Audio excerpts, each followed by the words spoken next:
Good morning everyone. आज कर रहे हैं हम लोग क्लास 12th मैथ्स एनायुस का चैप्टर 16 कोनिक सेक्शन और आज हम कर रहे हैं इसकी एक्सरसाइज 16.2। तो पढ़ते हैं आज का first question. Find the equation of the parabola whose focus is a, b and whose directrix is x upon a plus y upon b is equals to 1। Question कह रहा है कि आपको इक्वेशन फाइंड करनी है पैराबोला की। तो parabola एक नई टर्म आ गई है यहाँ पे, जिसका फोकस ए बी दिया गया है और उसकी डायरेक्ट्रिक्स की इक्वेशन ये दी गई है। तो सबसे पहले पैराबोला के बारे में समझ लेते हैं कि पैराबोला होता क्या है और उससे रिलेटेड टर्म्स कौन सी हैं। मान लीजिए कोई एक प्लेन है जिस पर हमने एक एक्स वाई एक्सिस ये बना दिया, ये एक्स एक्सिस और ये वाई एक्सिस। यहाँ पर हमें पॉइंट्स का कलेक्शन चाहिए एक, जिनको मिलाकर हम फिगर बनाएंगे। जैसा आपको याद होगा, ऐसे डॉटेड पॉइंट होते हैं जिनको मिलाकर एक फिगर क्रिएट होता है।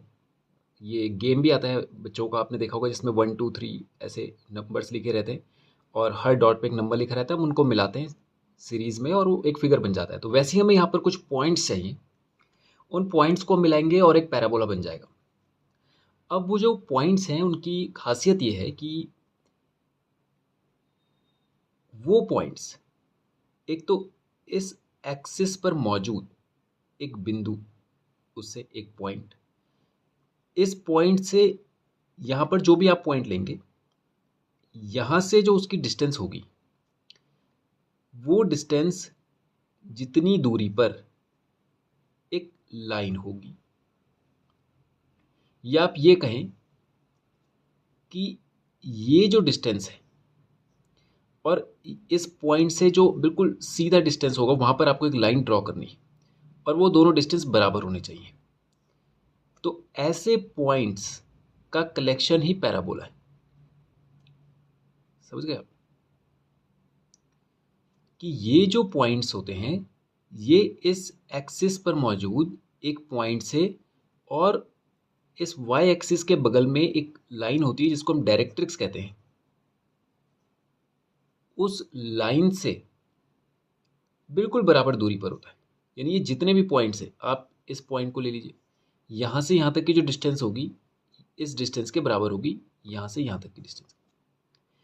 तो ऐसे पॉइंट्स को जब हम आपस में मिला दें तो उससे जो फिगर बनेगा वो पैराबोला कहलाता है।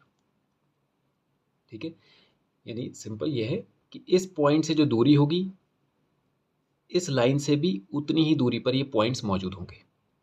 ऐसा नहीं हो सकता कि ये दूरी और ये दूरी में डिफरेंस आ जाए, तो फिर वो पैराबोला नहीं होगा। पैराबोला के लिए कंडीशन ये है कि इस लाइन से, या आप ये कहिए कि वाई एक्सिस के बगल में आप कोई एक ऐसी लाइन लीजिए जिससे इन जो पॉइंट्स हैं इनका जो डिस्टेंस है वो इस पॉइंट से डिस्टेंस के बिल्कुल बराबर हो जाता है। तो ऐसे जितने भी पॉइंट्स होंगे वो कहलाएंगे हमारे पैराबोला। ओके, तो असल में पैराबोला है क्या? ये कलेक्शन ऑफ पॉइंट्स है इन अ प्लेन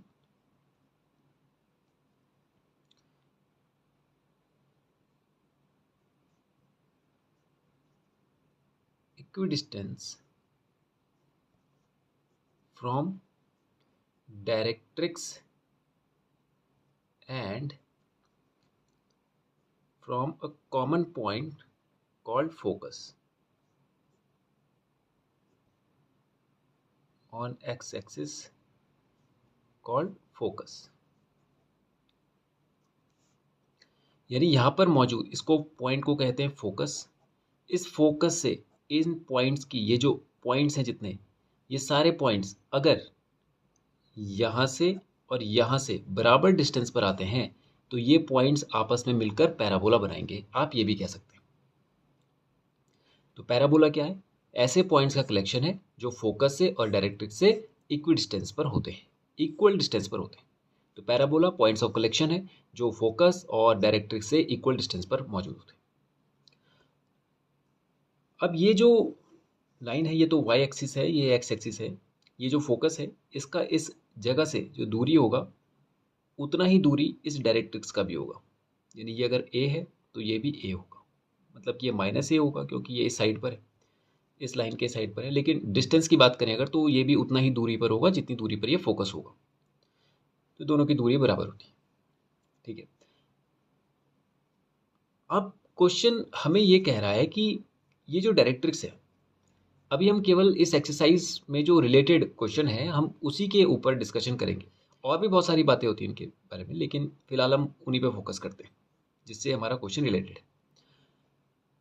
तो क्वेश्चन पे आते हैं। क्वेश्चन कह रहा है कि ये जो डायरेक्ट्रिक्स है उसकी इक्वेशन ये है, इस डायरेक्ट्रिक्स की इक्वेशन ये है, x upon A plus Y upon B is equals to 1। और ये जो फोकस है ये ए बी है, ये वाला जो फोकस है इसका कोऑर्डिनेट है ए कॉमा बी। एड्रेस समझ लीजिए, यानी कि ये फोकस एक्स और वाई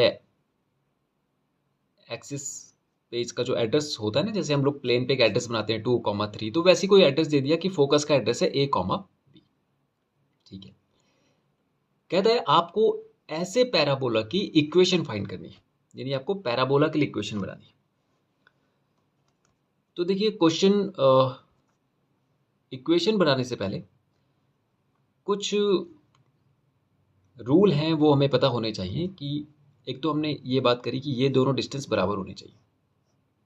ठीक है, और एक हमें ये पता होना चाहिए कि अगर हमें डिस्टेंस चाहिए तो वो हमने दो तरीके से पढ़े हैं उनके फॉर्मूलाज डिस्टेंस निकालने के। एक तो होता है कि अगर हमें दो पॉइंट दिए गए x1 y1 और x2 y2, आपने याद होगा आप कोऑर्डिनेट, जो कोऑर्डिनेट सिस्टम में जिसमें हमने किया था, एक चैप्टर था हमारे पास 10th क्लास में जिसमें हमें कार्टेशियन प्लेन मिलता था, मतलब कि एक्स वाई ग्राफ, याद होगा आपको, ग्राफ से रिलेटेड। और वहाँ पर दो पॉइंट दे दिए गए होते थे, ऐसे कोई दो पॉइंट दे दिया और उनके बीच का डिस्टेंस हमसे पूछा जाता था। तो एक तो वो डिस्टेंस बताने का फॉर्मूला होता था, अगर हमें दो पॉइंट दिए गए हैं, मान लीजिए एक पॉइंट यहाँ पे एक पॉइंट यहाँ पे, तो हमने मान लिया एक x1 y1 एक x2 y2, तो फॉर्मूला बनता था हमारा x2 माइनस x1 का whole square plus y2 minus y1 का होल स्क्वायर रूट के अंदर। ये होता था डिस्टेंस फॉर्मूला। ये हम तब लगाते थे जब हमें दोनों पॉइंट्स दिए गए हो। एक फॉर्मूला और होता है जब आपको दो पॉइंट ना देकर एक पॉइंट दिया हो x1 y1 और एक इक्वेशन दी गई हो लाइन की ax plus B Y plus C. अगर एक लाइन की इक्वेशन दी हो और एक पॉइंट दिया हो तो उस लाइन से उस पॉइंट की दूरी, मतलब कि मान लीजिए एक लाइन है, ये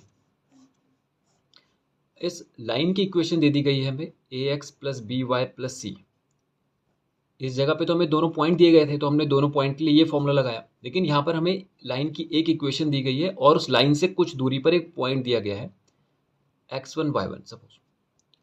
तो आपको अगर यहाँ से डिस्टेंस निकालना हो तो ये डिस्टेंस बिल्कुल, हम परपेंडिकुलर की बात कर रहे हैं, ये परपेंडिकुलर डिस्टेंस की बात कर रहे हैं। तो अगर आपको ये डिस्टेंस निकालना हो तो इन दोनों की हेल्प से जो फॉर्मूला बनता है वो बनता है ax plus B Y plus C और अपॉन में under root A square plus B square, यानी x और y के साथ जो ये वैल्यूज़ हैं उनका स्क्वायर। और ये जो x और y हैं ये वाले पॉइंट्स हैं, तो इनको x y ना करके x1 y1 कर देते हैं कि ये जो इक्वेशन है इसमें x और y की जगह पे ये पॉइंट रिप्लेस कर देना है।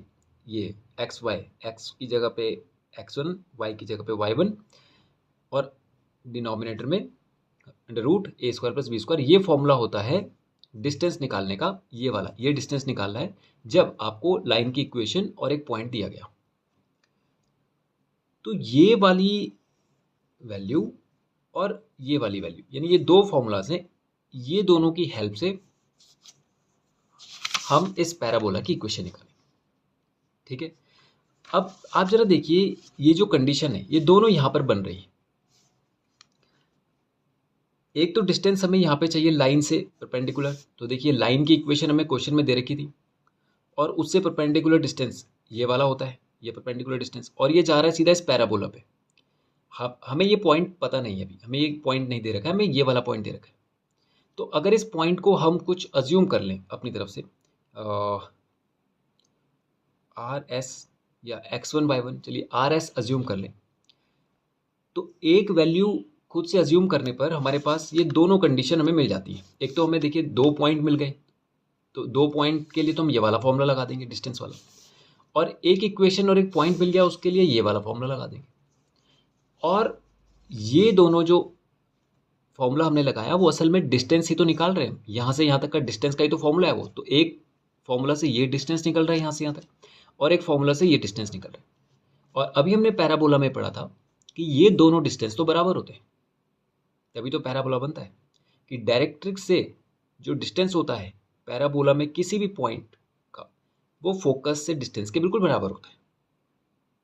ठीक है, तो ये दोनों वैल्यूज हम इक्वल कर देंगे और उन दोनों को सिंप्लीफाई करके लास्ट में जो भी हमारे पास बचेगा वही हमारी पैराबोला की इक्वेशन होगी। ठीक है, तो ये इसका बेसिक हल्का सा कॉन्सेप्ट हो गया। अब जरा क्वेश्चन पे अप्लाई करते हैं इसको। सबसे पहले यहाँ देखिए, ये रहा एक्स वाई एक्सिस, ये वाई एक्सिस है, ये एक्स एक्सिस है, और यहाँ से जाएगा ये पैराबोला, और ये हो गई हमारी डायरेक्ट्रिक्स जिसकी इक्वेशन हमें दे रखी है ये वाली। ठीक है, इसको थोड़ा सा सिंप्लीफाई कर देंगे हम लोग, और हमने यहाँ पर एक पॉइंट अज्यूम करना है। यहाँ पर फोकस मान लेते हैं, फोकस दे रखा है हमें कितना, ए कॉमा बी। यहाँ पर x1 और y1 ये दो वैल्यू मान लेते हैं हम लोग। ठीक है, यह एक्स वाई यहाँ पर पहले से मौजूद है, कन्फ्यूज़न हो सकता है, तो इसलिए ए बी भी ले रखा है हमने। तो आप आर एस मान लीजिए या एम एन मान लीजिए, कुछ भी वैल्यू मान लीजिए ताकि ये एक्स और x1 में थोड़ा कन्फ्यूज़न रहे। तो एम एन मान लेता हूँ मैं इसको, x1 y1 की जगह m कॉमा n मान लेता हूँ इस पॉइंट को। ठीक है, सॉल्व करने में थोड़ा सा आसान रहेगा। अब देखिए यहाँ से ये जो पॉइंट है इसको आप कोई नाम दे दीजिए। ये हो जाएगा z, इसको हमने z पॉइंट मान लिया, इसको मान लिया x भी आ रखा है, इसको t मान लेते हैं, ये t पॉइंट है। ठीक है, और इस पॉइंट को मान लेते हैं हम लोग f ही मान लेते हैं, फोकस है तो f मान लेते हैं। अब हमें पता है कि ये वाला जो डिस्टेंस है ये इस वाले डिस्टेंस के बराबर होता है। तो पैराबोला के लिए Z T is equals to होता है टी एफ। तो अगर ये दोनों डिस्टेंस बराबर हैं तो इनके स्क्वायर भी इक्वल होंगे। मान लीजिए अगर ये इसका डिस्टेंस आया 4 यूनिट तो इसका भी 4 यूनिट आएगा। तो फिर अगर 4 का स्क्वायर करूंगा तो भी 16 आएगा, और इस 4 का स्क्वायर करूंगा तो भी 16 आएगा, तो इनका स्क्वायर भी इक्वल ही होगा। तो जेड टी का square is equals to T F का स्क्वायर। अब जेड टी, ये देखिए जेड पॉइंट जो है वो इस डायरेक्ट्रिक्स पे है, और डायरेक्ट्रिक्स की इक्वेशन हमें दी गई थी x upon A plus Y upon B is equals to 1। इसको थोड़ा सा सिंप्लीफाई करें हम, क्योंकि हमें इसकी इक्वेशन जो होती है वो इस फॉर्म में होती है A X plus B Y plus C is equals to 0। तो हम क्या करते हैं कि इसको ऐसे ही बदल लेते हैं। एलसीएम लेंगे तो ये b के साथ x चला जाएगा, प्लस a के साथ y चला जाएगा, और होल अपॉन में आ जाएगा ए बी, और इज इक्वल्स टू आ जाएगा 1। तो ये हो जाएगा B X plus A Y is equals to, ये इसके साथ मल्टीप्लाई हो जाएगा ए बी। इस ए बी को अगर हम इधर लेके आए तो B X plus A Y minus A B is equals to 0। ये हो गई इक्वेशन की standard form, A X plus B Y plus C is equals to 0। Match कर देंगे तो ये सी आ रहा है, ये ए एक्स आ रहा है, ये बी वाई आ रहा है, वाई के साथ बी होता है, एक्स के साथ ए होता है, हालांकि यहाँ पर ये अलग अलग दिख रहे हैं। तो इक्वेशन हमें मिल गई, एक पॉइंट हमने अज्यूम कर लिया था। इन दोनों की हेल्प से जो फॉर्मूला बनता है जेड टी का, तो डिस्टेंस जेड टी वो कितना हो जाएगा, वो हो जाएगा ये जो इक्वेशन है B X plus A Y minus A B mod के अंदर अपॉन में अंडर रूट वाई के साथ जो है और एक्स के साथ जो है उन दोनों का स्क्वायर। ठीक है, अब ये जो एक्स और वाई है इसको हमने रिप्लेस करना है जो पॉइंट हमने यहाँ पर अज्यूम किए थे। ये हो जाएगा B M plus A N, क्योंकि y की ये y होता है, ये आपको पता है, ये x एक्सिस का और ये y एक्सिस का होता है। ये कोऑर्डिनेट जो होते हैं पहला वाला x को और दूसरा वाला y को रिप्रेजेंट करता है, तो x के साथ आ गया m और y के साथ आ गया n और माइनस का ए बी और अपॉन में आ जाएगा root A square plus B square root के अंदर। और जेड टी का हमें स्क्वायर करना था तो इसको एक ब्रैकेट में क्लोज करके बाहर लगा देंगे स्क्वायर। तो ये डिस्टेंस तो आ गया यहाँ से यहाँ तक का। ठीक है, अब इस टी से एफ का डिस्टेंस चाहिए। डिस्टेंस इसको स्क्वायर भी कर देते हैं हम, टी एफ इसका स्क्वायर। यहाँ पर हमें दोनों कोऑर्डिनेट दे रखे हैं तो फॉर्मूला क्या बनेगा, x2 माइनस x1 का whole square plus y2 minus y1 का होल स्क्वायर। अच्छा, यहाँ पर हमने स्क्वायर लगाया तो यहाँ पर भी हमें इसको पूरा स्क्वायर में पैक कर देते हैं, यहाँ पर भी ये कन्फ्यूज़न नहीं रहेगा। अब यहाँ पर स्क्वायर है, ये असल में होता है रूट के अंदर। डिस्टेंस फार्मूला तो ये होता है x2 माइनस x1 का, तो इसको भी हमें स्क्वायर के अंदर रखना पड़ेगा क्योंकि हमने इसका स्क्वायर भी स्क्वायर किया है। देखिए ये स्क्वायर हो गया। अब हमें पता है कि ये दोनों बराबर है, तो अगर हम इस इक्वेशन में वैल्यू रख दें तो जेड टी पे आ रहा है B M plus A N minus A B upon में under root A square plus B square और इसका रहेगा होल स्क्वायर और इज इक्वल्स टू दूसरा डिस्टेंस हमारे पास under root x2 minus x1 का होल स्क्वायर। अच्छा, ये वैल्यू तो हमने रखी नहीं है। x2 की जगह पे क्या था हमारे पास m, माइनस x1 की जगह पे था a, m माइनस a का whole square plus n minus B का होल स्क्वायर रूट के अंदर। ये हमने रिप्लेस नहीं किया तो यहाँ पर रख देते हैं इक्वल्स टू में m माइनस ए का whole square plus n minus B का होल स्क्वायर। अब आप देखिए इसका भी स्क्वायर करना था हमें। अब स्क्वायर करेंगे तो इस पूरी वैल्यू का भी स्क्वायर होगा और इसका भी स्क्वायर होगा। तो इसका स्क्वायर होगा तो ये बन जाएगा B M plus A N minus A B का होल स्क्वायर और अपॉन इसका स्क्वायर करेंगे तो स्क्वायर से रूट हट जाएगा तो ये बचेगा ए स्क्वायर प्लस बी स्क्वायर। यहाँ पर स्क्वायर से इस पूरे का रूट हट जाएगा तो ये हो जाएगा m माइनस ए का whole square plus n minus B का होल स्क्वायर। अब देखिए यहाँ पे जो क्वेश्चन है ये इसके बाद केवल कैलकुलेशन है। अब आपको कहीं से कुछ बनाना नहीं है, क्रिएट नहीं करना है, जो आपके पास मौजूद है बस इसको सॉल्व करते जाना है। अब केवल कैलकुलेशन है बची हुई, बाकी जैसे हमने यहाँ पे इक्वेशन बनानी थी, इक्वेट करनी थी, कैसे इनको अरेंज करना है, वो अब सब कुछ हो चुका है। अब केवल सिंप्लीफाई करना है। ओके, तो सॉल्व करते हैं। ये हो जाएगा हमारे पास एक टर्म ये रही, एक ये रही और एक ये रही, तीन टर्म है तो a plus B plus C का होल स्क्वायर आपको याद होगा ये होता है A square plus B square plus C square plus 2ab plus 2bc plus 2ca, ये होता है फॉर्मूला। तो इसको खोलेंगे सबसे पहले ए स्क्वायर, ए की जगह पे आ गया बी एम का स्क्वायर तो A square plus B square plus C square plus 2 times of A B plus 2 times of B C A N comma minus A B plus 2 times of C ए।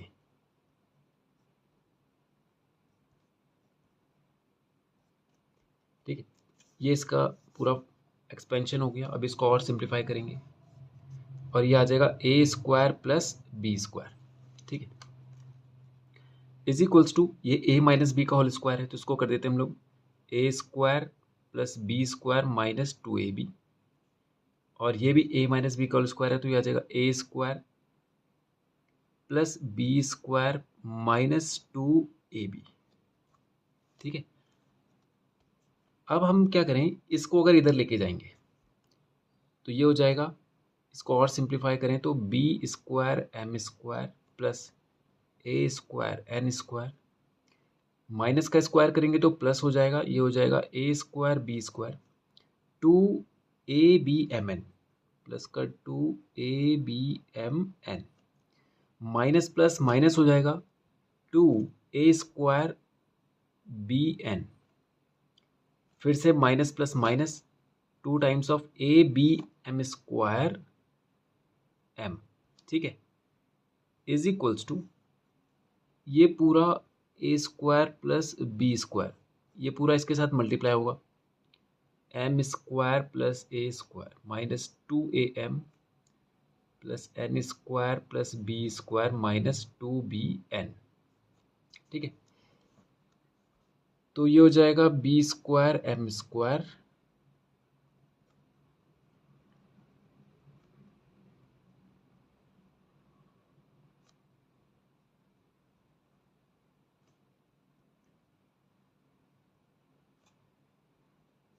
ये आ जाएगा, सबसे पहले इसके साथ ही पूरा ब्रैकेट खुलेगा तो ये आ जाएगा A square M square plus A square into A to the power 4 minus two A square A cube into M plus A square N square plus A square B square minus A square two A square B N.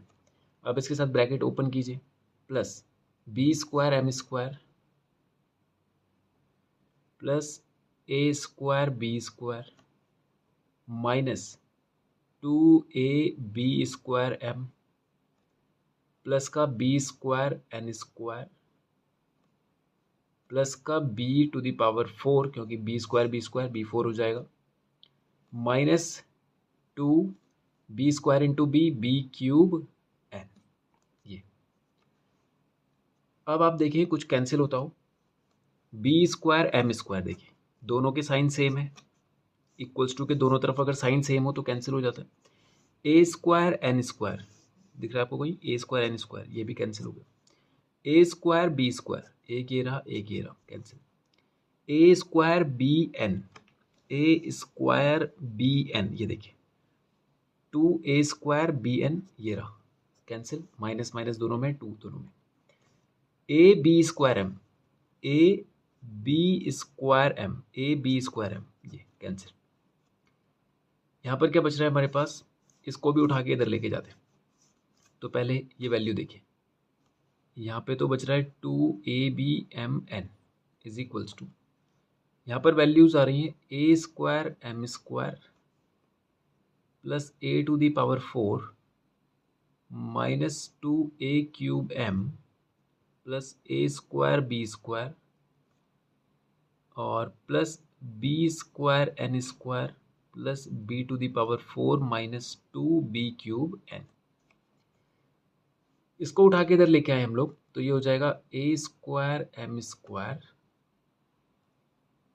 अब देखिए ए square B square इसको तो अलग रहने देते, A square M square B square N square minus का two A B M N, अगर इनको हम साथ में लिख लें, जैसे पहले मैं ये लिख लेता हूँ ए स्क्वायर एम स्क्वायर, ये पहले भी लिखा था, A square M square plus B square N square, ये दोनों हमने ये पहले ये लिख लिया, उसके बाद ये इधर एक आएगा तो माइनस का two A B M N हो जाएगा, ये भी हो गया।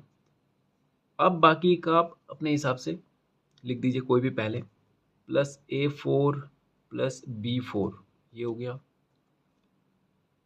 फिर बचा हमारे पास माइनस का two A cube M minus का टू बी क्यूब एन ये दोनों, और प्लस का ए स्क्वायर बी स्क्वायर ये। आप देखिए ए स्क्वायर एम स्क्वायर इसको मैं ऐसे लिख सकते हैं, ए एम का स्क्वायर प्लस बी एन का स्क्वायर माइनस का टू ए बी और एम एन प्लस ए 4 प्लस बी 4, अच्छा ये इज इक्वल्स टू 0 भी रख देते हैं ना हम लोग, ये इधर कुछ नहीं बचा तो 0 हो गया, तो मैं इसको इधर लिख रहा हूँ, इधर लिख रहा हूँ मतलब एक साइड पे 0 है, दूसरी साइड में ये पूरा है, तो एक साइड में ये पूरा है, एक साइड में 0 है, ठीक है। A4 B4 माइनस का 2A³ M माइनस का 2B³ N plus A² B² is equals to 0। अब आप देखिए A² plus B² minus 2AB, तो ये फॉर्मूला तो बन गया AM माइनस BN का होल स्क्वायर, और plus A4 plus B4 minus का 2A³ M 2B³ N और plus A² B² is equals to 0। अब आप देखिए जो क्वेश्चन था उसमें जो वैल्यूज थी, याद होगा आपको, ये वाला जो वैल्यू था देखिए, ये x अपॉन ए और वाई अपॉन बी था। मतलब यहाँ पर ये जो डायरेक्ट्रिक्स की जो इक्वेशन दी थी वो आपको x और y में कोई पर्टिकुलर एड्रेस नहीं बता रहा था, वो x एक्सिस और y एक्सिस के साथ रिलेशन बता रहा था, उस रिलेशन से वो इक्वेशन बना रहा था। तो यहाँ पर हमने जो वैल्यू लिया है एम एन, उसको भी हम एक्स वाई से रिप्लेस करके केवल इस इक्वेशन को एक्स वाई से रिलेट कर देंगे कि एक्स वाई एक्सिस से केवल रिलेशन चाहिए हमें, पर्टिकुलर जगह से नहीं चाहिए। तो हम यहाँ पे m की जगह पे x और n की जगह पे y ले लेते हैं, तो ये हो जाएगा ax माइनस बी वाई का whole square plus A4 plus B4 minus का 2A³ x माइनस का 2B³ y plus A² B² is equal to 0। यही है हमारी पैराबोला की इक्वेशन। फाइनल।